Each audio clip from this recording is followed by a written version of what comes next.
Hi friends, అందరికి నమస్తే. ఇది మన షేడ్ నెట్లో, ఈ 8 గుంటల షేడ్ నెట్లో బ్రొకోలీ పంట. బయట చూసుకున్నట్టయితే క్యాలీఫ్లవర్ పెట్టినాం. ఇది ఎండలకు కొంచెం సరిగ్గా రాదనమాట. ఇది ఎండలు తట్టుకోదు, ఫ్లవర్ అనేది రాదు. దాని గురించి దీంట్లో బ్రొకోలీ పంటనైతే వేసినాం. ఇది 35 రోజులు అవుతుంది. ఇంకొక 10-15 రోజుల్లో మనకు ఇందులో మొగ్గ అనేది ఏర్పడుతుంది. మొగ్గ ఏర్పడిన తర్వాత మనకు అవతల ఒక 20-25 రోజులలో మనకు కటింగ్ అయితే వస్తుంది.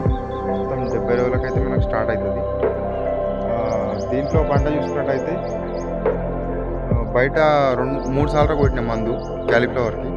దీనికి ఒకేసారి మందు కొట్టినాం, ఇంకా పురుగు కూడా లేదు. అదేవిధంగా ఎండ కూడా ఎప్పుడు చూసినా కానీ ఒక 5-6 డిగ్రీలు వేడి ఉష్ణోగ్రతలు తక్కువ అయితే చూపిస్తుంది అన్నమాట. ఇలా అది ఈ షేడ్ నెట్ ప్రత్యేకత. పురుగు కూడా చూసుకున్నట్టయితే చాలా వరకు కంట్రోల్ ఉంటుంది.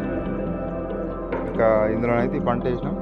నెక్స్ట్ పంట వచ్చేసి మనకు ఇంగ్లీష్ కీర వేద్దామా లేకపోతే మళ్ళీ పాలకూర పెడదామా అనేది అయితే ఒక కంక్లూజన్లో ఉన్నాం. ఇంతకుముందు పెట్టిన పంట ఇంగ్లీష్ కీర, దానికంటే ముందు పెట్టింది పాలకూర.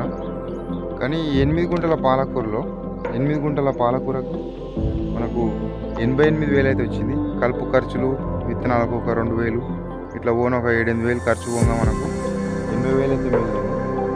ఇంకా ఖర్చు చాలా తక్కువ, కాకపోతే ఇంగ్లీష్ కీర పెడితే కొంచెం ఖర్చు ఎక్కువ వస్తుంది అదనమాట. దాని గురించి అయితే కొంచెం ఆలోచన చేసి పని చేయాల్సి ఉంటుంది.